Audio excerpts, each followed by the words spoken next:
So మనకి కూర్చోవడానికైతే ఆడొకటి ఉందండి place. So ప్లేస్ను చూపిస్తాను.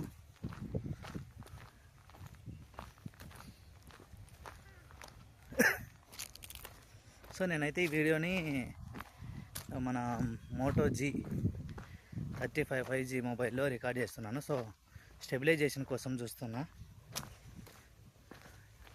మోస్ట్లీ నేను వాడేదంతా కూడా ముందు శాంసంగ్ ఫోనే వాడుతూ ఉన్నాను.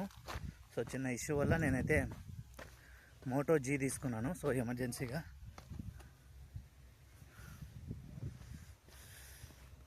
సో ఇదండి గోపురం లెక్క బాగుంది మొత్తానికి.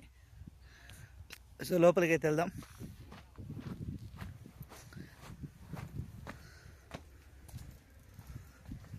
వావ్,